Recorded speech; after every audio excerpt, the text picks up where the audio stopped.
dia tampilan dari CPP Droid. Oke, jadi dalam CPP Droid ini di pojok kanan atas itu kan ada proyek _jan25c.cpp. .cpp ini artinya adalah file ekstensi untuk C++, gitu ya. Kemudian kalian bisa lihat ya, teman-teman bisa lihat di situ ada titik 3 di pojok kanan atas. Oke. Nah, di sini ada proyek. Kemudian new. Jadi nanti kita buat filenya itu di sini. New project ya. Ini saya beri judul tipe data. Oke. Nah, kemudian ada tombol save, kemudian petir dan run. Nah, yang run itu yang segitiga mengarah ke sebelah kanan. Kemudian di sini ada navigator dan editor. Nah, di editor ini kita menuliskan kode programnya ada di sini. Kemudian yang paling bawah diagnostik, analisis dan output. Nah, ini untuk diagnostik dan analisis ini untuk menampilkan program-program atau kode program yang kita ketikkan itu ada yang salah atau error. Nah, itu ditampilkan di situ. Gitu ya.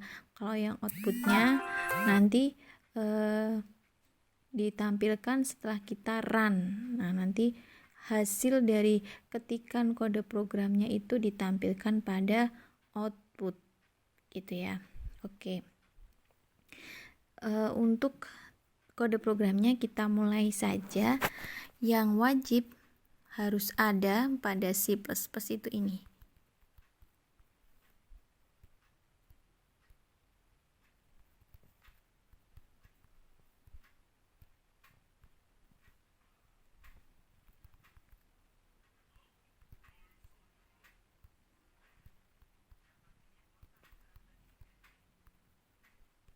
Nah, ini itu wajib ada. Jadi baris 1, baris kedua include itu sama using bawahnya itu wajib ada ya. Kemudian ini juga satu aja. Kemudian kurung kurawal. Nah, kode program itu kita ketikkan setelah kurung kurawal, tanda kurung kurawal. Nah, sekarang saya coba dulu ya untuk menampilkan biar teman-teman tahu fungsinya juga.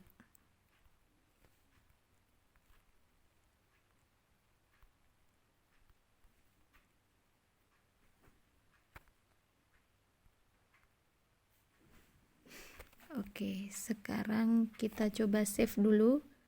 Save karena harus di save dulu baru di run. Save dulu, di compilating kemudian di run. Compilation sampai finish, kemudian run yang segitiga. Nah, seperti ini tampilannya. Jadi stop CPP Droid terminal, terus bawahnya itu ada stopped kan. Nah, itu berarti udah selesai. Kalau nanti tulisannya itu masih ada runningnya, berarti belum selesai ya perintahnya. Kemudian kita back ya. Ini hasilnya tadi yang kita ketikkan. Jadi saya jelaskan di sini. Cout itu maksudnya perintah yang digunakan untuk melakukan keluaran. Nah, keluarannya itu yang di dalam tanda petik 2 ini, hello CPP Droid. Nah, ini maksudnya stringnya. Jadi kalau string itu menampung data berupa teks. Jadi di sini itu maksudnya kalimatnya gitu ya. Jadi cout, terus tanda cout juga itu setelah cout ini. Nah, ini kan kurang dari. Nah, itu harus 2 juga. Kemudian baru tanda petik 2 dan sampai selesai petik lagi kan yang di sini. Nah, di sini ada titik koma. Itu juga wajib. Itu ya. Saya coba lagi, save, petir, ditunggu sampai finish, kemudian run. Nah, seperti itu. Kalau mau kata lain gimana? Bisa. Kita coba ya.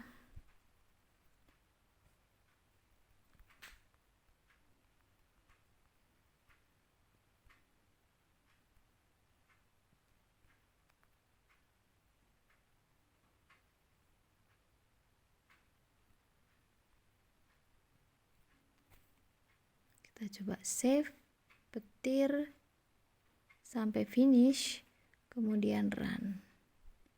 Tuh, bisa kan? Ya, kita back dulu. Oke.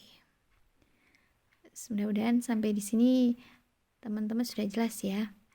Oke, saya hapus dulu. Nah, sekarang kita lanjutkan mengenai tipe data. Yes.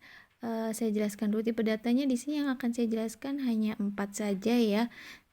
Tapi sebenarnya ada lebih dari 4, tapi saya fokusnya ke 4 tipe data ini. Yang pertama, in. In ini adalah menampung data bertipe angka dan angkanya itu bulat. Nah, bulat itu kan bisa angka 1 atau berapa, 2 atau 3 gitu ya. Nah, itu kan bulat kan. Nah, penulisannya bagaimana? In, kemudian A misalnya. A itu namanya variabel. Ya, variabel. Kemudian kita beri operator-operatornya sama dengan. Oke. Bilangan atau angka bulatnya misalnya 4. Kemudian wajib titik koma. Kemudian cout. Cout, setelah cout jangan lupa kurang dari, kemudian tanda petik, nilai A. Kenapa A? Karena kan variabelnya ini tadi A. Ya, nilai A adalah titik 2, kemudian tanda petik, kemudian kita panggil variabelnya. Cara manggilnya itu begini. Nah, sebentar, coba saya kasih yang belum dipanggil nama variabelnya. Kita bisa jalan apa enggak ya? Kita coba dulu. Langsung titik koma ya. Save, petir, sampai finish, kemudian run. Nah, baru seperti itu ya. Jadi nggak keluar kan untuk variabelnya, maka kita panggil. Ini juga nggak bisa diketik-ketik ya. Nah, kita back dulu. Nah, sekarang kita panggil, titik komanya dihapus dulu. Nah, kita panggil, caranya kurang dari, kemudian variabelnya adalah A. Langsung A saja, titik koma. Nah, sekarang kita save, petir, sampai finish, kemudian run. Nah, nilainya adalah 4. Karena tadi kita mengisinya in, variabelnya A sama dengan 4. Maka nilai A adalah 4. Seperti itu. Itu integer yang menampung data bertipe angka bulat atau bilangan bulat. Nah, sekarang tipe data berikutnya adalah double.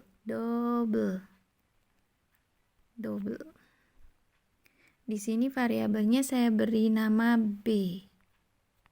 Ya, terserah sih teman-teman mau ngasih misalnya K, Z, Y juga bisa. Double ini menampung data bertipe bilangan desimal yang ada koma-komanya. Misalnya 0,2 misalnya. Tapi dalam penulisan di kode program, komanya itu bukan tanda koma biasa, tapi tanda titik. 0,2, jangan lupa titik komanya. Nah, kemudian cout, karena di sini variabelnya adalah B, maka di sini saya ganti B. Kemudian di sini juga jangan lupa ya, B. Yang variabelnya ini kan kita manggil ya kan, diganti B. Karena di sini tadi B. Oke, kita save, petir sampai finish, kemudian run. Nah, seperti itu ya. Kemudian tipe data berikutnya yaitu char. Char itu berarti karakter. Char karakter. Di sini variabelnya saya ganti C. Nah, apa itu char? Char itu untuk menampung data, tapi yang kita ambil itu karakter yang terakhir, data karakter ya. Char itu kan karakter, menampung data berupa karakter dan yang diambil itu yang terakhir. Nah, untuk char itu bukan tanda petik, tapi petiknya petik 1. Kalau biasanya kan petik 2 tuh kan. Ini petik 1. Misalnya Magelang. Oke. Kemudian tanda petiknya 1, titik koma jangan lupa. Kemudian nilainya B saya ganti C. Kemudian variabelnya kita panggil C. Kita save dulu. Kemudian petir. Ada apa nih errornya tadi ya. Tapi kita coba dulu ya. Kita run. Nah, betul kan? Berarti nggak error ya tadi ya. Nah, itu yang diambil adalah karakter yang terakhir. G kan? Coba kita lihat lagi. Magelang itu karakter yang terakhir adalah G. Ya kan? Lah kan bisa saja. G-nya itu yang huruf ketiga. Oke, kita coba pakai A, B, C, D aja. E, F. Nah, kita save petir. Kemudian run. F kan? Ya.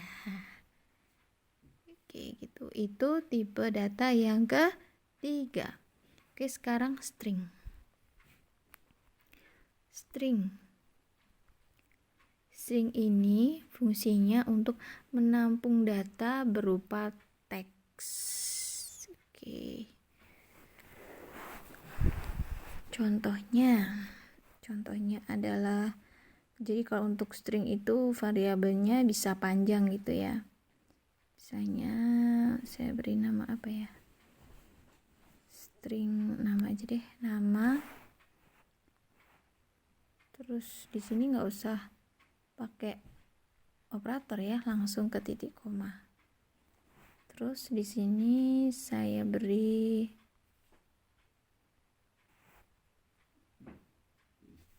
cout, masukkan nama.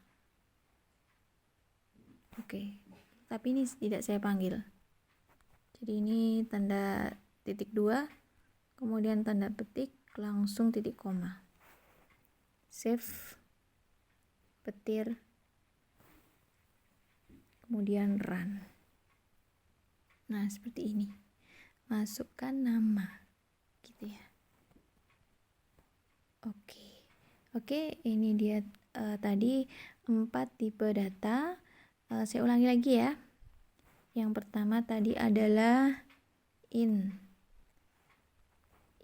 tadi adalah menampung data bertipe bilangan bulat ya. Penulisannya A saja ya. A sama dengan 4. Bilangan 4 itu kan termasuk bilangan bulat ya. Nah, ini tadi S ya. Kemudian ini kita abaikan stringnya. Teman-teman fokusnya setelah in itu fokusnya ke cout ya. Di sini saya ganti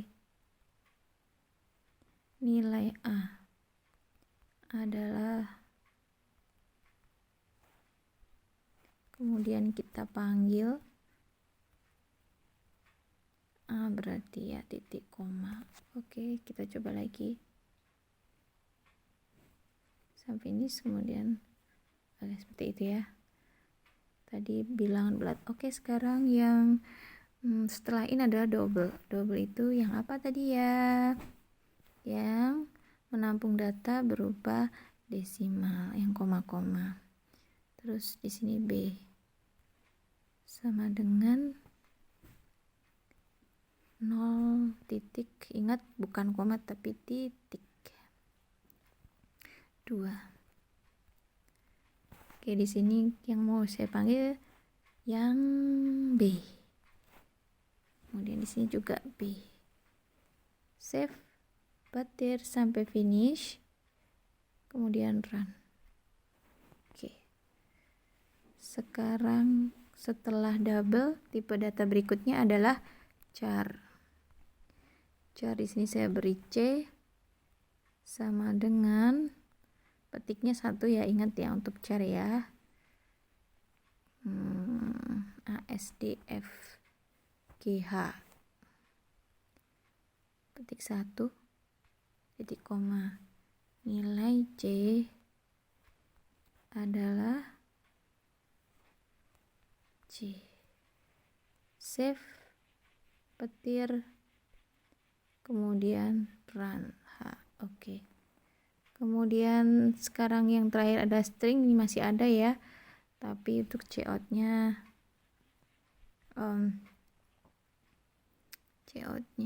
nah masukkan nama.